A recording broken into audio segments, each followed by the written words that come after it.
ओम सभी को सादर नमस्ते जी। आप सभी का स्वागत है हमारे यूट्यूब चैनल वैदिक धर्म पर। और हम पढ़ रहे हैं सत्य प्रकाश का 14वां समूला, जिसके अंदर समीक्षा चल रही है कुरान और इस्लाम की। और आज की कक्षा के अंदर हम चर्चा करेंगे खुदा की ऊँटने के विषय में। जी, खुदा की ऊँटने की चर्चा यहाँ पर की है ऋषि दंद ने सत्य प्रकाश के अंदर। वो आयत कौन सी है जिसके अंदर खुदा के ऊँटने की चर्चा आई है, उसके विषय में चर्चा करेंगे हम। जो सूरा नंबर 11 की आयत नंबर 44 और 64 में विवरण दिया गया है खुदा की ऊँटनी। कुरान जो है किस प्रकार से आसमान से उतारा गया था, उसकी भी समीक्षा ऋषि ने की है। तो जितने भी लोग चैनल से जुड़े हुए हैं, चैनल को सब्सक्राइब कर दें, वीडियो को लाइक कर दें। कोई शंका है कमेंट बॉक्स में लिख सकते हैं। तो ये पूरे के पूरे विवरण को हम पढ़ेंगे। तो ये विवरण दिया हुआ है सूरा नंबर 11 के आयत नंबर 44 और 64 में लिखा क्या गया है। पूरा विवरण आप कक्षा से जुड़े रहिए, समझ में आएगा किस प्रकार से कहानी इसके अंदर लिखी गई है। और मनुष्य यानी बुद्धिमान व्यक्तियों की समझ से परे हैं। मूर्ख व्यक्तियों के तो समझ में कुछ भी समझाओ वही उस पर हाँ जी होती है, लेकिन विद्वान जो व्यक्ति होते हैं वो विचार विमर्श करके सत्य असत्य का निर्णय कर ही लेते हैं। तो उसी को परखने के लिए आज हम देखेंगे किस प्रकार से इसके अंदर लिखा गया है खुदा के ऊँटने के विषय में। ने कहा, ए पृथ्वी अपना पानी निगल जा, और ए आसमान बस कर, और पानी सूख गया। तो ये आयत नंबर 44 कहती है खुदा ने जो है आसमान से कहा कि अपना पानी रोक ले भाई, ज़्यादा मत बरस। और पृथ्वी से कहा अपना पानी निगल जा, कहा पानी सूख गया। पृथ्वी से भी कहा पानी जो है, पृथ्वी अपना पानी निगल गई। ये कौन कह रहा है? ये खुदा कह रहा है कुरान का कि भाई जो है तुम अपना पानी जो है निगल जाओ, तू अपना पानी सोख ले। अब आगे लिखा हुआ है आयत नंबर 64 में, इसकी समीक्षा ऋषि ने की है। हम 64वीं आयत हम पढ़ेंगे। और लिखा है, ए कौम यह यानी ए कौम ईमान के लाने वाले मुसलमानों, ये खुदा की ऊँटनी जो है ये अल्लाह की निशानी है। इसे रोको मत, जहाँ चाहो फिरने दो, जहाँ चाहो इसे खेत में चरने दो। लिखा है, वास्ते तुम्हारे बस छोड़ दो उसके बीच पृथ्वी अल्लाह के, यानी पृथ्वी को छोड़ दो, बीच अल्लाह के, यानी अल्लाह की ही पृथ्वी है। और इस ऊँटने को चरने दो, जहाँ चाहे मर्जी घूमने दो, जहाँ चाहे फिरने दो, ये खुदा की ऊँटनी है। तो आगे ऋषिदंत समीक्षा करते हैं इसकी। ऋषिदंत कहते हैं कि भैया क्या पृथ्वी और आकाश जो हैं ये जड़ हैं, ये कभी किसी मनुष्य की बातों को सुनते हैं क्या? ऋषिदंत इनसे सवाल करते हैं। शास्त्रार्थ जब हुए थे मुसलमानों से, तो किसी भी प्रकार का जवाब जो है मुसलमानों के पास नहीं बना था। जब ऋषिदंत ने इस पूरे के पूरे सत्य प्रकाश की 14वें समूला की समीक्षा की, जब शास्त्रार्थ हुए ऋषिदंत के मौलाना मौलवियों के साथ में, तो किसी प्रकार का जवाब उनके पास नहीं बना, क्योंकि ऐसे कहानी गपोड़े मात्र लिखे पड़े हैं जिन पर विश्वास तो दूर, किसी को समझ से भी परे बातें लिखी हुई हैं कि भाई किस मतलब ये मनोरंजन की कहानी मात्र लिखी गई हैं। अब ऋषिदंत की समीक्षा करते हैं। ऋषिदंत कहते हैं, भैया क्या लड़केपन की बात है, यानी क्या बालकपने की बात लिखते हो? पृथ्वी और आकाश कभी बात सुन सकते हैं?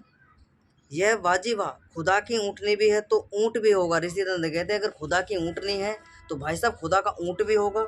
आगे लिखा है, तो हाथी घोड़े गधे आदि भी होंगे। तो ऋषिदंत स्पष्ट लिखते हैं, क्योंकि ऋषिदंत जो हैं तर्कशील ऋषि हैं।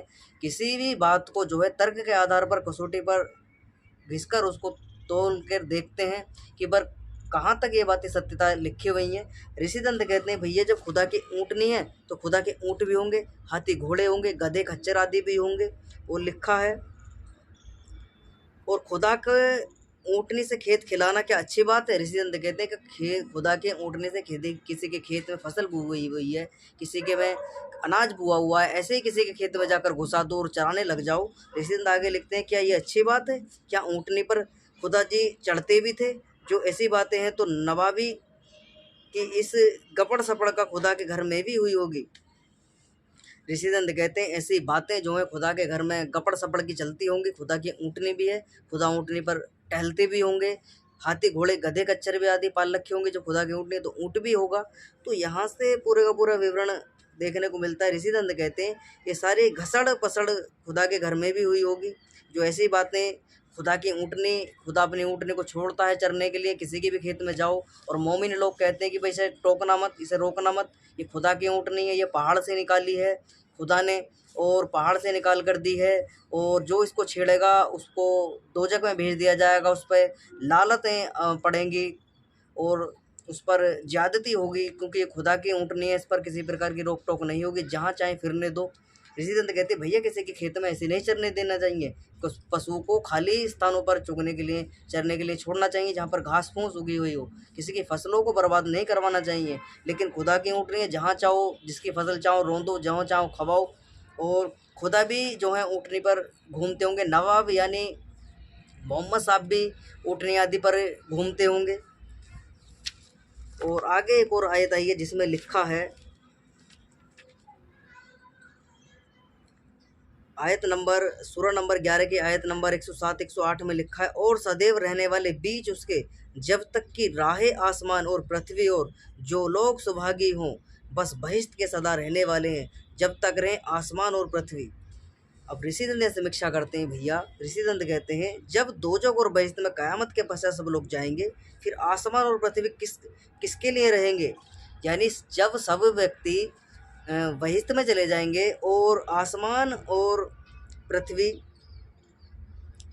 यहीं पर रह जाएंगे, वो क्यों रहेंगे। ऋषिदंत कहते हैं इनसे पूछते हैं, जब दोजख और बहिश्त में क़यामत के पश्चात सब लोग जाएंगे, फिर आसमान और पृथ्वी किस लिए रहेंगे। और जब दोजख और बहिश्त के रहने की आसमान पृथ्वी के रहने तक अवधि हुई तो सदा रहेंगे। बहिश्त व दोजख में यह बात झूठी हुई, ऐसा कथन विद्वानों का होता है, ईश्वर का विद्वानों का नहीं।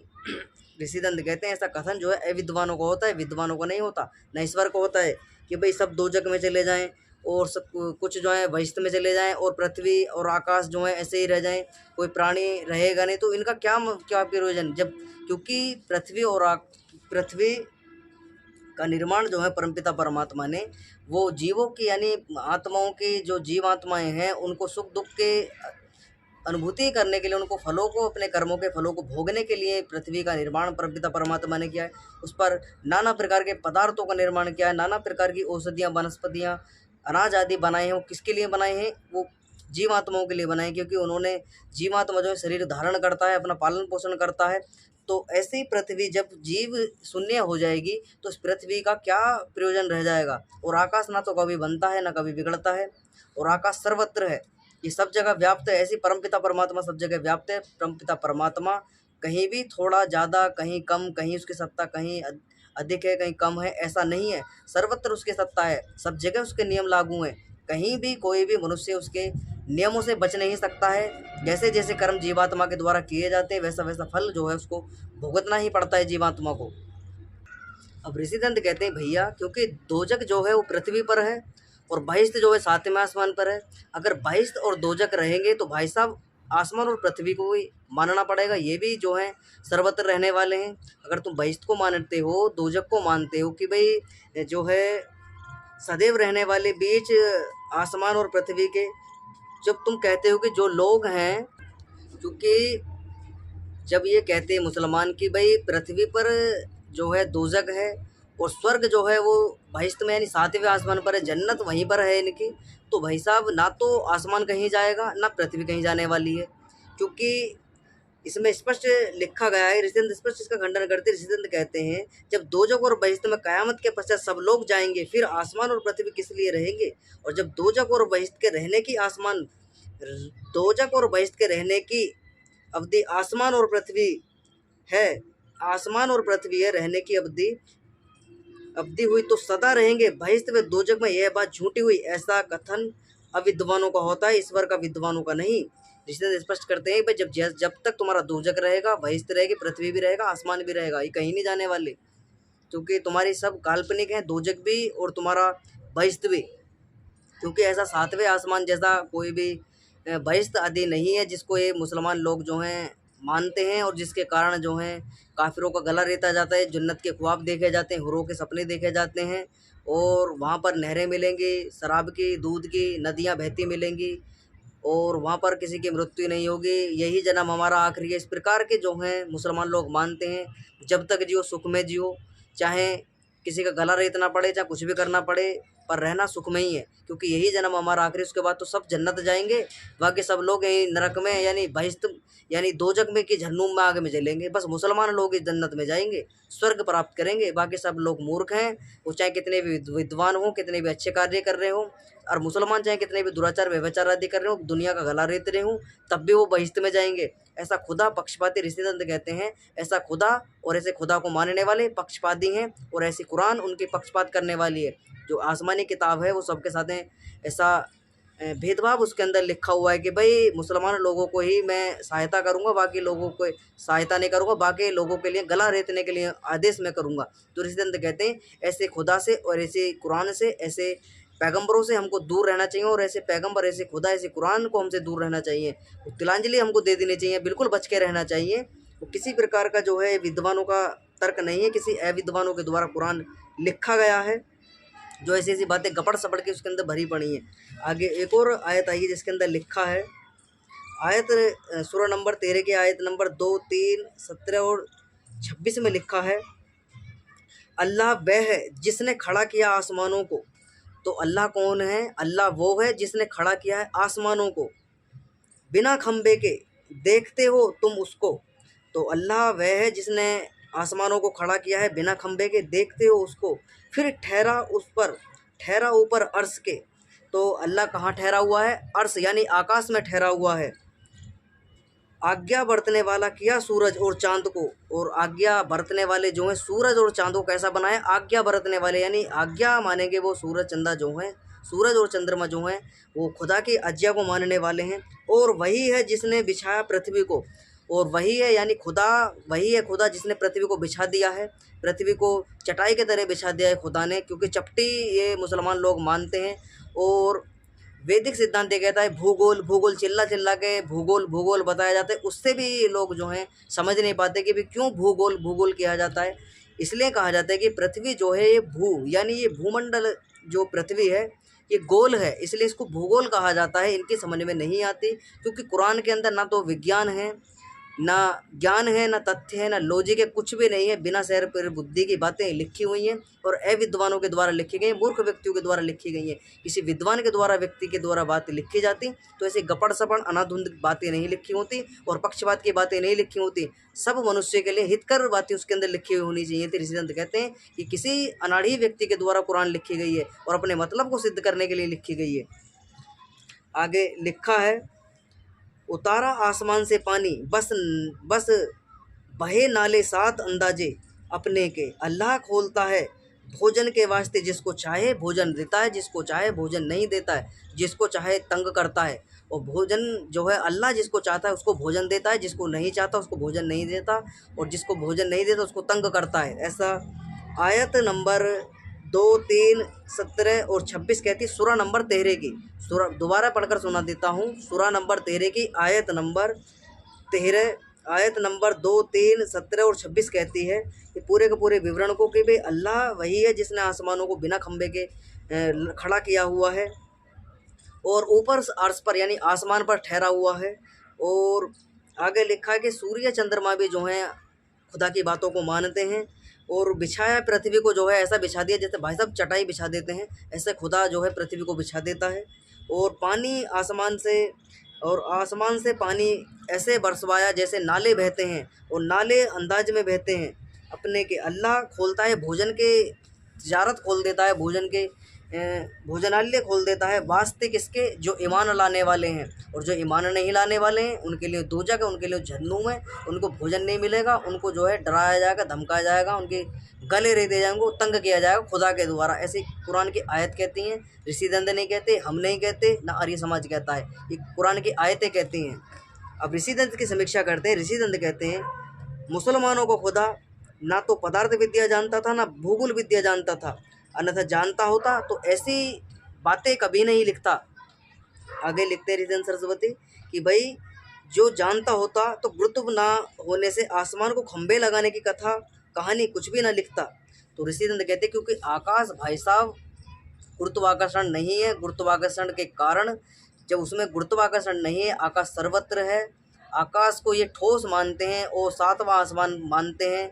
तमाम तरह की बातें मुसलमानों के द्वारा बताई जाती हैं, लेकिन आकाश जो है वो ना तो परमपिता परमात्मा के द्वारा बनाया गया स्वतंत्र पदार्थ है, स्वतंत्र है, वो ना कभी बनता है ना कभी बिगड़ता है, वो सर्वत्र रहता है।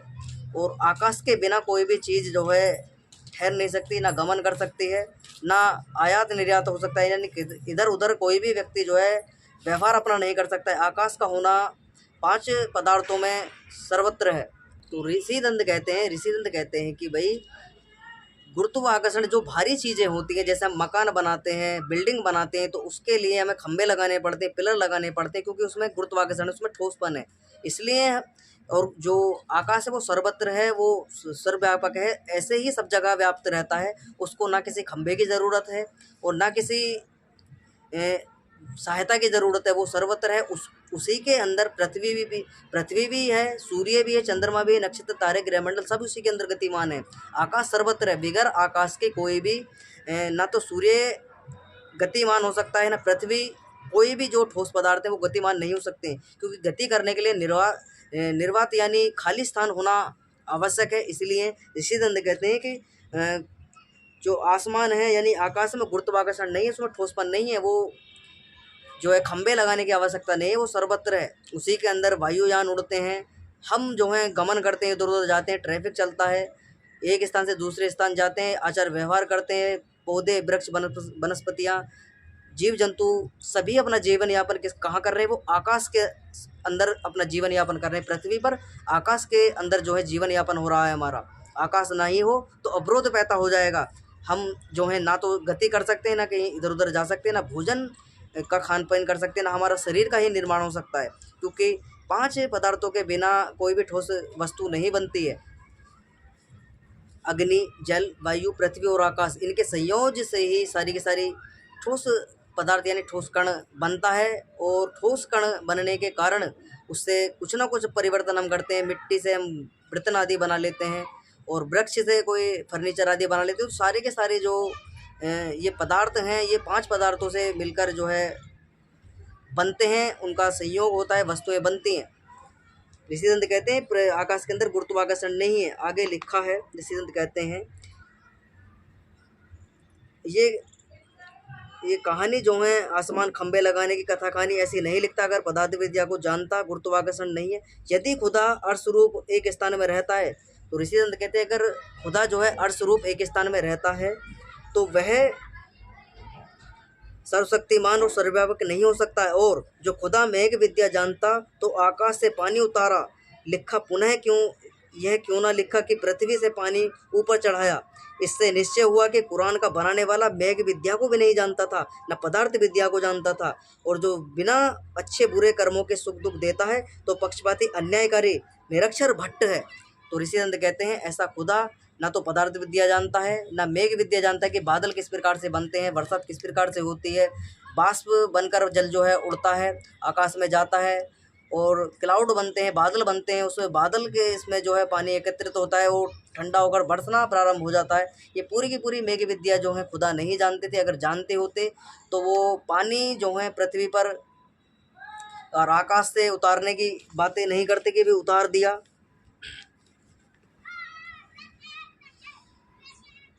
ऋषि दंत ने पूरे का पूरा विवरण ये लिखा है।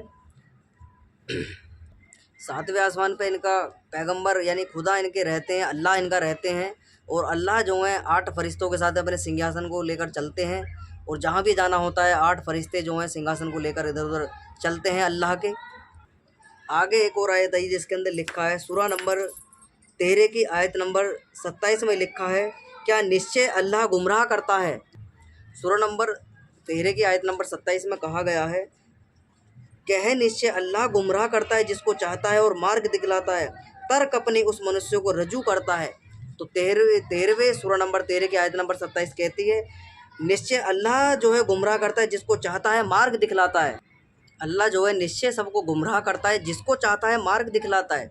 तो अल्लाह जो है जिसको चाहता है उसको मार्ग दिखलाता है तरफ अपनी उस मनुष्य के रजू करता है, यानी तरफ अपनी उस मनुष्य को रजू करता है, उसको खुश करता है, उसको बहिश्त में भेजता है, उसको सारी सुख सामग्रियाँ देता है, जिसको खुश करता है, जिसको चाहता है अल्लाह। आगे लिखा है, अब ऋषिदंत समीक्षा करते ऋषिदंत कहते हैं, जब अल्लाह गुमराह करता है तो खुदा और शैतान में क्या भेद हुआ। जब कि शैतान दूसरों को गुमराह अर्थात बहकाने में बुरा कहता है, तो खुदा भी वैसा ही काम करने से बुरा शैतान क्यों नहीं। और बहकाने में पाप से दोजखी क्यों नहीं होना चाहिए। तो ऋषिदंत स्पष्ट कहते हैं, ऋषिदंत कहते हैं कि भाई अगर खुदा जो है गुमराह करता है तो खुदा और शैतान में क्या भेद रह गया। यानी जो शैतान है जो दुनिया को बहकाता फिरता है, क्योंकि मुसलमान लोग कहते हैं, ईसाइयों के अंदर भी बातें चलती हैं, यहूदी मत के अंदर भी, कि भाई खुदा जो है सबको गुमराह करता है। तो ऋषिदंत कहते हैं भाई शैतान और खुदा में क्या अंतर रह गया, क्योंकि शैतान भी बहकाता है, खुदा भी बहकाता है, इन दोनों में अंतर क्या रह गया। और जबकि शैतान दूसरों को गुमराह करता है, बहकाने से बुरा कहाता है। यानी ऋषिदंत कह रहे हैं जब शैतान दूसरों को गुमराह करने से बहकाने से बुरा कहाता है, तो खुदा भी वैसा ही काम करने से खुदा बुरा, शैतान क्यों नहीं। तो ऋषिदंत कहते हैं अगर ऐसा बातें अगर शैतान के लिए उपयोगी हैं, शैतान सबको बहकाता फिरता है तो उसको बुरा कहा जाता है कि भाई शैतान सबको गुमराह करता है, बहकाता है, तो उसको बुरा कहते हैं। यानी अब यही कार्य जो है खुदा के द्वारा किया जा रहा है, तो खुदा भी जो है बुरा शैतान हुआ जो सबको बहकाता है और गुमराह करता है। और बहकाने के पाप से दोजखी क्यों नहीं होना चाहिए। तो ऋषिदंत कहते हैं अगर बहकाने का पाप है, सबको गुमराह करता है, तो ये सारे के सारे पाप जो है खुदा को लगेंगे, और खुदा जो है बहिश्त में ना रहकर दोजख में जाएगा, क्योंकि खुदा भी जो है दुनिया को गुमराह करता है, जिसको चाहता है उसको खुश करता है, जिसको नहीं चाहता उसको गुमराह करता है, उसको बहकाता है। तो आगे एक और आयत आई है जिसके अंदर लिखा हुआ है, सूरा नंबर 13 की आयत नंबर 37 और 40 में लिखा हुआ है, इसी प्रकार उतारा हमने। तो यहाँ पर कुरान उतारने की बात की गई है कि भाई हमने कुरान अरबी भाषा में उतारा, और कैसे उतरा था वो अरबी भाषा में। इसी प्रकार उतारा हमने इस कुरान को अरबी में, जो पक्ष करेगा तो उनकी इच्छा। आगे लिखा है कि पीछे इसके आई तेरे पास विद्या से, तो बस सिवाय इसके नहीं कि ऊपर तेरे पैगाम पहुंचाना है और ऊपर हमारे हिसाब लेना है। तो आयत नंबर 37 और 40 क्या कहती है, एक बार दोबारा पढ़कर सुना देता हूँ। 37वीं आयत सूरा नंबर 13 की, इसी प्रकार उतारा हमने इस कुरान को अरबी में, जो पक्ष करेगा तो उनकी इच्छा के पीछे इसके आई तेरे पास विद्या से। और आयत नंबर 40 कहती है बस सिवाय इसके इन्हीं के ऊपर तेरे पैगाम पहुंचाना है और ऊपर हमारे हिसाब लेना है। अब ऋषिदंत समीक्षा करते हैं, ऋषिदंत कहते हैं भैया कुरान कैसे उतारी, कहाँ से उतारी, कैसे उतारी, क्या आसमान में सीढ़ी लगाई गई थी या उड़कर जो है कुरान आई थी, किस प्रकार से कुरान जो है आई थी, कुरान किधर से उतारा, क्या खुदा ऊपर रहता है यानी 7वें आसमान पर रहता है। जो ये बात सच है तो वह एक देशी हुआ। ऋषिदंत कहते हैं अगर 7वें आसमान पर अगर खुदा आसमान में रहता है, खुदा के कुरान जो है आसमान से उतारी है, तो खुदा जो है एक देशी हुआ, वो सब देशी नहीं है, यानी सब जगह रहने वाला नहीं है, वो एक देशी है। एक देशी होने से ईश्वर नहीं हो सकता, यानी खुदा जो है भगवान कभी नहीं हो सकता है, ईश्वर नहीं हो सकता है, क्योंकि ईश्वर सब ठिकाने, ईश्वर जो है सर्वव्यापक, सर्वशक्तिमान, सर्वेश्वर, सर्वंतर्यामी, अजर अमर, नित्य पवित्र, सृष्टिकर्ता, सब ठिकाने एक रस रहता है। ऋषिदंत कहते हैं सब जगह एक जैसे सर्व व्यापक रहता है, वो कभी कहीं थोड़ा, कहीं ज़्यादा, कहीं उसकी सत्ता कम, कहीं ज़्यादा, ऐसा नहीं है।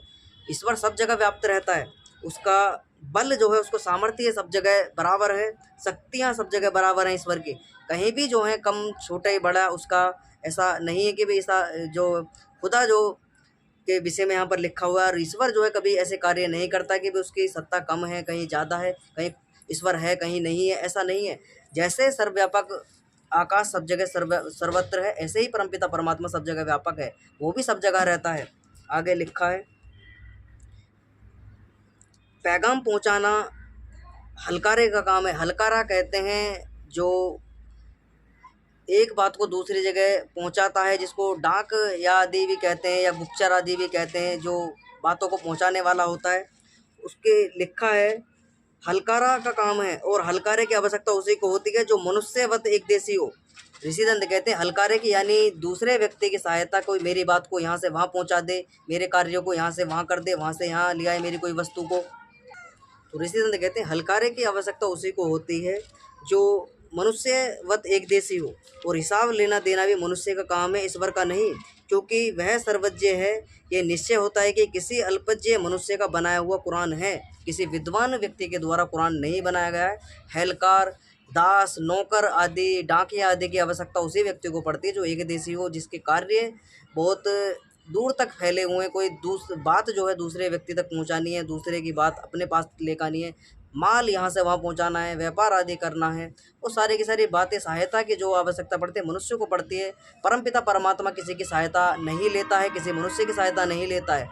ईश्वर जब संसार का निर्माण करता है अपने सामर्थ्य से करता है। पृथ्वी अपने सामर्थ्य से बनाता है, सूर्य, चंद्रमा, नक्षत्र, तारे, ग्रह मंडल सभी सभी पूरे पूरे ब्रह्मांड को जो है परमपिता परमात्मा अपनी सहायता से बनाता है। सूर्य बनाता है, चंद्रमा बनाता है, नक्षत्र, तारे, ग्रह मंडल, पृथ्वी आदि, समुद्र आदि सब अपने सामर्थ्य से बनाता है। पहाड़ आदि जितने भी वृक्ष आदियाँ हैं, जब सृष्टि का निर्माण आदि में करता है परमपिता परमात्मा अपनी सामर्थ्य से करता है। ना तो किसी आत्मा की सहायता लेता है, ना किसी भी और सत्ता की सहायता लेता है, क्योंकि दो ही सत्ता हैं जो जगत को चलाने में कार्यरत हैं, यानी जीवात्मा यानी आत्मा और परमपिता परमात्मा ईश्वर। तीसरी है, वैसे तो सत्ताएं तीन हैं, यानी उपादान कारण पृथ्वी यानी प्रकृति जो है, प्रकृति की सहायता से जो है परमपिता परमात्मा इस संसार को बनाता है। और जीव आत्माओं के लिए इस संसार को बनाया जाता है, अपनी सामर्थ्य से बनाता है, आत्माओं की सहायता नहीं लेता। लेकिन संसार को बनाकर जो है पूरा का पूरा बनाकर जो है संसार को जब रच देता है परमपिता परमात्मा, तब उसके उपभोग करवाने के लिए परमपिता परमात्मा आत्माओं को शरीर धारण करवाता है, जो जीव जंतुओं के हों, पशु पक्षियों के हों, मनुष्य के हों, कीट पतंग आदि के हों। तो उनके कर्म जैसे जैसे होते हैं पूर्व की सृष्टि में, वैसे वैसे कर्मों के अनुसार उनको जीव आत्मा को वैसी वैसी योनियाँ जो है परमपिता परमात्मा के द्वारा प्रदान की जाती है। लेकिन अल्लाह जो है फरिश्तों की सहायता लेता है और पैगंबरों की सहायता लेता है, और अपने पर ईमान लाने के लिए जो है दूसरे को बाध्य करता है, भाई जोर ज़बरदस्ती करता है कि भाई खुदा को मानो, पैगंबरों को मानो, कुरान को मानो, नहीं मानोगे तो काफिर है, गला रेत दिया जाएगा, संपत्तियां लूट ली जाएंगे, महिलाओं पर दुराचार व्यभिचार आदि कर दिया जाएगा, सब जिहाद आदि जो है छेड़ दिया जाएगा। अब यहाँ से पता चलता है कि भाई कुरान को पढ़ने के बाद में कोई भी व्यक्ति ना तो कोई डॉक्टर बन सकता है, चिकित्सक बन सकता है, ना वैज्ञानिक बन सकता है, वो ना साइंटिस्ट बन सकता है। कोई भी मतलब जो एक संसार को यानी समाज को, राष्ट्र को सुचारू रूप से चलाने वाली एक स्किल यानी एक योग्यताएं होती हैं शिक्षाएं की, वो किसी प्रकार की प्राप्त नहीं कर सकता। लेकिन बन सकता है तो जिहादी बन सकता है, दूसरों पर अत्याचार करने वाला बन सकता है, लोगों को किस प्रकार से गला रेतना है, मांस भक्षण किस प्रकार से करना है, दूसरे प्राणियों को किस प्रकार से छल कपट करना है, दूसरे की संपत्तियां किस प्रकार से हड़पनी है, ये सारे के सारी व्यवस्था जो है कुरान के अंदर देखने को मिल जाएंगी। कोई भी कुरान पढ़कर ना तो कोई डॉक्टर बनता, ना इंजीनियर बनता है, ना कोई कुछ भी नहीं बनता। बस सबके सभी के सभी बहिश्त में जाने की कुरान को इसलिए पढ़ते कि भाई हमें जन्नत प्राप्त हो, हम खुदा को माने, पैगंबर को माने। लेकिन वेदों के अंदर परमपिता परमात्मा को भी हम मानते हैं, जानते हैं, पहचानते हैं कि परमपिता परमात्मा गुण कर्म स्वभाव के आधार पर किस प्रकार से संसार को बनाता है, चलाता है, उसका नष्ट करता है, उसका पालन पोषण करता है। वो हम सारी की सारी व्यवस्था इस संसार को देखकर हम लगा सकते हैं परमपिता परमात्मा के कार्य की। लेकिन खुदा जो है दुनिया को लूटने के लिए, ठगने के लिए, मारने के लिए, काटने के लिए जो है सलाह देता है, बस खून खराबा करो, बाकी कुछ नहीं है। बस बहिश्त के सपने देखो, वहाँ हुरे, बस भोग विलास की सामग्रियों में लगाने के लिए बातें कुरान के अंदर लिखी हुई हैं। बस भोग विलास की सामग्रियाँ एकत्रित करो, उसके लिए जिहाद करो, किसी को मारना पड़े मारो, अपनी संपत्तियों को भी कुर्बान कर दो, दूसरे की संपत्तियाँ लूट लो, तुम बहिश्त में जाओगे, अपने आप को मार लो, दूसरे को भी मार दो। बस बहिश्त बहिश्त बहिश्त, काल्पनिक बहिश्त के चक्कर में सारे के सारे मनुष्यों को मारने के फिराक में लगे हुए हैं। बस बहिश्त के सपने देखते हैं जो काल्पनिक हैं, और कभी भी बहिश्त में कोई भी जाने वाला नहीं है, ना तो ऐसी काल्पनिक बहिश्त कोई होती है। क्योंकि स्वर्ग और नरक इसी जीवन के अंदर, इस मनुष्य और इस यानी योनियों के अंदर ही हमको सुख दुख का अनुभव होता है, यानी दोजक मिलता है, बहिश्त मिलता है, इसी संसार के अंदर मिलता है, यानी इस पृथ्वी पर हमको मिलता है। इसी संसार में हमको आना पड़ता है, मरने के बाद में भी और जीते जी भी। और मरने के बाद में दो ही कार्य होते हैं, या तो मनुष्य जीवन मिलता है अच्छे कार्यों के अनुसार, या मरने के बाद में गलत कार्य मनुष्य ने किए हैं तो उसको भोग योनियाँ मिलती है, पशु पक्षी, जीव जंतु, कीट पतंग आदि, इन योनियों में जो है भोग योनियों में जाना पड़ता है। उसको वास्तव में दोजक कहते हैं, उसको वास्तव में नरक कहा जाता है। नरक ये है, और स्वर्ग है जो मनुष्य सबकी भलाई करता है, धर्म के कार्य करता है, ईश्वर को ठीक प्रकार से उपासना उसकी करता है, ईश्वर को गुण कर्म स्वभाव के आधार पर समाधि आदि लगाकर अष्टांग योग का पालन कर कर ईश्वर के नियमानुसार अपने जीवन को जीता है। वो जाकर पर जन्म में यानी पूर्व जन्म में जो है मनुष्य जीवन को प्राप्त करता है। और किसी प्रकार का मांस भक्षण, दुराचार, व्यभिचार, दुनिया को ठगना आदि का नहीं करता तो मनुष्य जीवन को प्राप्त कर सकता है। ऐसी व्यवस्था जो है परमपिता परमात्मा ने बनाई है। जैसे जैसे कार्य मनुष्य के द्वारा किए जाएंगे, चाहे वो मुसलमान हो, हिंदू हो, सिख हो, जैन हो, बौद्ध हो, ईसाई हो, यहूदी हो, कोई भी हो, कर्मों के हिसाब से, कर्मों के फल से कोई भी बख्शा नहीं जाएगा। परमपिता परमात्मा के द्वारा कर्म करने की छूट दी गई है, फल की छूट नहीं दी गई है। फल जो है परमपिता परमात्मा ही देता है। कुछ फल तो जो है मनुष्य को जो है शीघ्र ही प्राप्त हो जाते हैं। कुछ ऐसे फल होते हैं जो इस जन्म में नहीं, पर जन्म में कई कई जन्मों में जाकर हमको भुगतने पड़ते हैं और उनको प्राप्त करना पड़ता है। तो ये पूरा का पूरा विवरण जो है वैदिक ईश्वर का है। आगे एक और आयत आई है जिसके अंदर लिखा है, सूरा नंबर 14 की आयत नंबर 33 और 34 में लिखा है, और किया सूर्य चंद्र को सदैव फिरने वाला, निश्चय आदमी अवश्य अन्याय और पाप करने वाला है। तो सूर्य चंद्रमा को कैसे किया? फिरने वाला, निश्चय आदमी अवश्य अन्याय करने वाला और पाप करने वाला। ऋषि दंत कहते हैं, क्या चंद्र और सूर्य सदा फिरते हैं और पृथ्वी नहीं फिरती? और जब पृथ्वी नहीं फिरती तो कई वर्षों का दिन रात होवे। ऋषि दंत कहते हैं, अगर भैया सूर्य चंद्रमा ही फिरते हैं और पृथ्वी एक जगह टिक जाए, पृथ्वी स्थिर हो जाए, तो भाई साहब ना तो दिन होगा ना रात होगी, ना वर्ष जो है कई के लाखों सालों का वर्ष होगा, क्योंकि अब तो 360-365 दिन का ही वर्ष गिना जाता है। हो सकता है लाखों करोड़ों वर्षों के एक दिन हो, रात हो, वर्ष बीत जाएं, करोड़ों करोड़ों वर्षों के हो जाएं, ऐसा नहीं हो सकता है। पृथ्वी जो है सूर्य की परिक्रमा भी करती है और अपनी धुरी पर भी, यानी अपनी धुरी पर भी गति करती रहती है और सूर्य की भी परिक्रमा करती है। तो जब सूर्य की परिक्रमा करते हैं इस पृथ्वी, तो एक वर्ष बनता है, और जो अपनी धुरी पर घूमती है पृथ्वी, तो दिन और रात होते हैं डेली।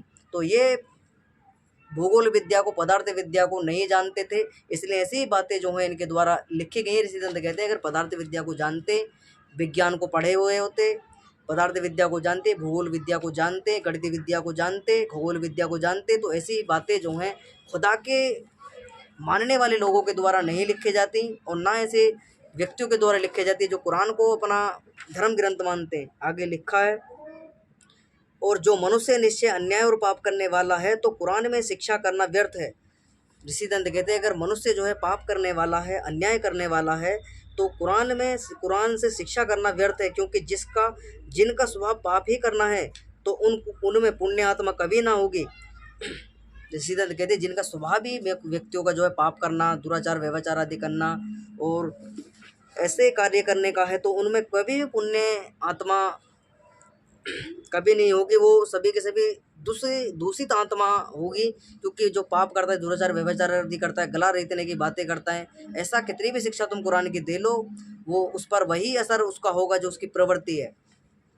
आगे लिखा है, और संसार में पुण्यात्मा और पापात्मा सदा दिखते हैं, इसलिए ऐसी बात ईश्वरकृत पुस्तक की नहीं हो सकती। ऋषि दंत कहते हैं कि भैया संसार के अंदर दोनों तरह के व्यक्ति हैं, पाप करने वाले भी हैं, पुण्य करने वाले भी हैं, दोनों तरह के व्यक्ति हैं। ऐसा नहीं है पाप ही पाप करने वाले हैं या पुण्य करने वाले हैं, ऐसा नहीं है। दोनों तरह के व्यक्ति हैं, दोनों तरह के व्यक्तियों संसार के अंदर हैं। अपने अपने जैसे जैसे कार्य उनके द्वारा किए जा रहे हैं, वैसे वैसे फलों को प्राप्त करेंगे, ऐसा वेद सिद्धांत कहता है, ऋषि दंत कहते हैं, ऐसे शास्त्र कहते हैं। ऐसा ही सबको मानना चाहिए। जैसे कर्म मनुष्य जीवन के अंदर व्यक्ति करता है, वैसे ही उसके फलों को उसको भोगना ही पड़ता है। कोई भी कर्म फल सिद्धांत से बच नहीं सकता, क्योंकि इस जन्म के ना भोगो, अगले जन्म में भोगने पड़ेंगे, भोगने तो निश्चित पड़ेंगे, कभी भी नहीं बच सकते हो कर्म फल सिद्धांत से। तो ये पूरा का पूरा विवरण आज हमने पढ़ा। तो जितने भी लोग चैनल से जुड़े हुए, चैनल को सब्सक्राइब कर दें, वीडियो को लाइक कर दें, कोई शंका है कमेंट बॉक्स में लिख सकते हैं। आज हमने पढ़ा कुरान किस प्रकार से जो है उतारी गई और खुदा के ऊँटने की कैसे चर्चा इसके अंदर आई है। पूरी की पूरी कहानी गपोड़े मात्र लिखे गए हैं। अगर खुदा के ऊँटने के विषय में पूरी जानकारी करनी है तो आप कुरान की सूरा नंबर 11 की आयत नंबर 44 और 64 में जाकर वहाँ पर पढ़ सकते हैं। वो सर्च कर लेना, कुरान में पूरी विवरण मिल जाएगा। ये विवरण जो है यहाँ से उठाया गया है। जब यहूदी मत की हम समीक्षा कर रहे थे, वहाँ पर हमने पढ़ा था, जब नूह जो है अपने व्यक्तियों को लेकर जो है जहाज़ बनाकर चला जाता है, उसका बेटा जो है वहीं पर रह जाता है, और वो पूरा का पूरा विवरण, बहुत लंबी कहानी है, उसको पढ़ेंगे तो वहाँ से तुमको पता चलेगी। लेकिन खुदा के ऊँटने की कहानी हमने पढ़ी, पूरा का पूरा विवरण समझ में आया होगा। आज की कक्षा को यहीं विराम करेंगे। सभी को सादर नमस्ते जी।